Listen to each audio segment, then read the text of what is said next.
The Philippines has done what few expected. It just leapfrogged Thailand to become Southeast Asia's second richest nation by gross national income, right behind Indonesia. This shift isn't just a fluke, it's a seismic change that's turning the heads of economists and global investors alike.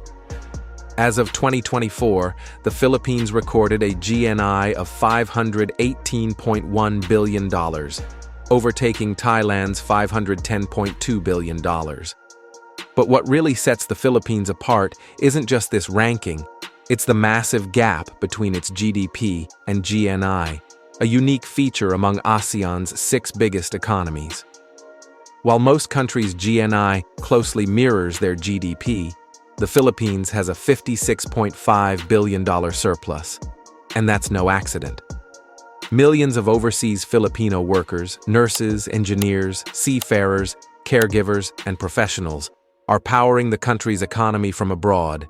In 2024 alone, they sent home a staggering $38.3 billion, up from $37.2 billion the year before. That's not just impressive, it's essential. These remittances make up 8.3% of GDP and 7.4% of GNI, injecting liquidity directly into households, local businesses, and even influencing national financial stability. But it's not just about the money. They're doing it smarter. Over $34.5 billion of that total was funneled through formal banking channels. That means better traceability, more efficiency, and a rising level of financial inclusion. More Filipinos are not just sending money. They're integrated into global financial systems and helping build national resilience. This model of growth isn't like Thailand's or Vietnam's or even Singapore's. It's something uniquely Filipino, a global workforce driving domestic development. Instead of relying solely on exports or manufacturing, the Philippines is capitalizing on its greatest export, its people. The remittance-driven economy has its vulnerabilities. It depends on foreign job markets, immigration laws, and global currency fluctuations. But in many ways, it's more flexible and more human-centered than traditional industrial economies. The Philippine peso's weakness against the US dollar has actually worked in its favor.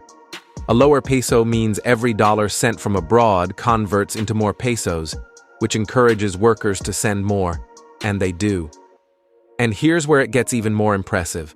On the world stage, the Philippines is now the 4th largest remittance-receiving country. Only India, Mexico, and China are ahead. Even economic heavyweights like Germany and the UK don't receive as much from abroad as the Philippines does. That's a testament to just how deeply integrated Filipino workers are in the global labor force. The top sources? The United States, Saudi Arabia, and Singapore, with the US far ahead of the rest. These countries are more than just work destinations. They're key partners in the Philippines' economic engine. What does this mean long-term? It means the Philippines is no longer just reacting to economic trends, it's shaping them. The government's growing awareness of the importance of overseas workers has already influenced policy, strengthening labor protections, expanding digital remittance platforms, and boosting education for jobs abroad. If the country keeps up this momentum, investing in its people both at home and abroad, it could not only maintain its edge over Thailand, but set its sights on Indonesia, Southeast Asia's reigning economic heavyweight. This isn't just a story about billions of dollars, it's about families reunited, futures rebuilt, and a nation that has found strength in its global community. Every dollar remitted carries more than monetary value. It's a symbol of love, sacrifice, and unshakable connection. The Philippines isn't just growing, it's growing differently, and the world is finally paying attention. That's the stark truth behind the Philippines' economic success. The same overseas jobs fueling its rise could vanish in a flash if geopolitical tensions or foreign recessions hit hard. That's why 2025 is such a pivotal year. Experts believe remittances will keep growing, but slower, hinging on a stable global economy. These inflows are the oxygen of the Philippine economy, keeping household consumption strong which in turn fuels more than 70% of GDP. The truth is, the Philippines isn't driven by factories or exports. It's a service-powered economy. Unlike its neighbors who bank on manufacturing, the Philippines thrives on people and services. Over 62% of the economy now comes from the service sector, dwarfing both industry and agriculture. Agriculture, once the heart of the economy, now contributes just 8.3%. What's pushing this shift? The dual engines of growth, IT and business process outsourcing, ITBPO, and overseas workers. Together, they account for nearly 20% of the entire economy, a staggering share that shows just how people-driven this model is. But remittances aren't just about money, they're about national strategy. The Philippine government has turned its labor force into a global economic tool, training workers for overseas opportunities and building diplomatic ties to support them. The result? A resilient global income stream that no other ASEAN country has matched. These workers don't just send dollars, they send hope, security, and stability. Their income fuels everything from groceries and school fees to new homes and small businesses. And in 2025, their impact is only getting bigger. Take the ITBPO sector. This year, it crossed a major threshold: 2 million Filipinos employed, generating $40 billion in revenue. That's 10% of the global outsourcing market, with the Philippines carving out a dominant share. As companies across the world look for cost-effective, skilled talent, the Philippines has become the go-to destination. Even more impressive is how these two streams, remittances and BPO, complement each other. One brings in hard currency from abroad, the other creates high-paying local jobs at home. Together, they form a powerful cycle of prosperity. By the end of 2025, the World Bank projects the Philippines will receive $40 billion in remittances, ranking it among the top receivers globally, just behind India, Mexico, and China. These funds are coming from over 11 million Filipinos living overseas, about 10% of the entire population. From the US to Canada, Saudi Arabia to Japan, these Filipinos aren't just surviving abroad, they're reshaping the economy back home.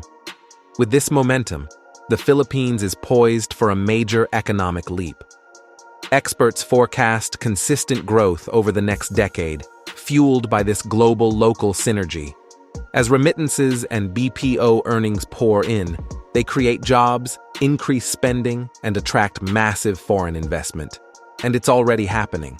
American businesses are funneling billions into critical sectors like semiconductors, energy, and tech outsourcing. At the same time, the Philippines is exploring oil and gas partnerships in the South China Sea, seeking U.S. support to unlock energy reserves and reduce import dependence. There's also a groundbreaking deal in the works with Seattle-based Ultra-Safe Nuclear Corporation, a project that could bring modular nuclear power to the islands. If successful, this would transform the country's energy grid, cutting costs and emissions while powering its next industrial era. With this level of ambition and global interest, the Philippines isn't just reacting to change, it's shaping the future. In fact, the World Economic League table now ranks the Philippines as the 23rd largest economy by 2039. Only 3 Southeast Asian nations are expected to break into the top 30 by then: Indonesia, Vietnam, and the Philippines. That alone speaks volumes. Yes, challenges remain. Infrastructure gaps, political risks, and global uncertainty could still disrupt progress. But the foundation is solid, and it's only getting stronger. What's driving investor confidence? A young, tech-savvy workforce, a booming middle class, and a government finally leaning into long-overdue reforms. Over the next 10 years, the Philippines expects $100 billion in new investments, targeting everything from high-speed rail and digital connectivity to manufacturing and energy. Japan is a major partner here. It's funding over 80% of mega projects like the Metro Manila subway and the North-South Commuter Railway, investing more than $25 billion in total. These projects will reshape urban transit, ease congestion, and fuel productivity gains nationwide.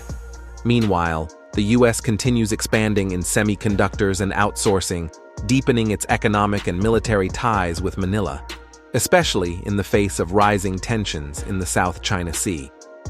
As Western firms seek to diversify away from China, the Philippines is emerging as a preferred hub in Asia. All these factors point to a single truth: the Philippines is no longer just an emerging market, it's becoming a serious global contender. By 2033, the country is projected to reach a $1 trillion economy, a milestone that would cement its place as the second largest in Southeast Asia, right behind Indonesia. From there, growth could accelerate even faster.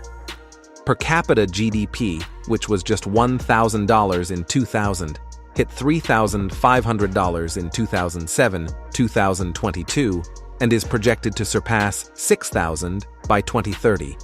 That means more disposable income, more spending, and a rapidly expanding middle class. Private consumption will remain the core engine of growth. Millions of families spending on homes, cars, education, and experiences. As urbanization spreads and wages rise, this domestic demand boom will lift all sectors, creating a feedback loop of investment and opportunity. By 2050, forecasts suggest the Philippines could rise to become the 18th largest economy in the world, with a nominal GDP of $4.86 trillion and per capita income soaring past $33,000.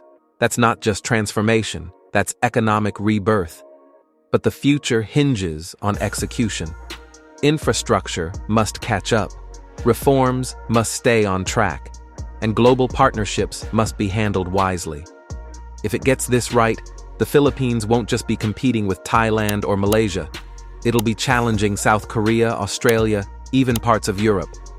With its youthful energy, global diaspora, rising innovation, and a hunger for progress, the Philippines is quietly building the foundations of a 21st century economic powerhouse. Watch this space. Because while the world was looking elsewhere, the Philippines has been preparing to lead.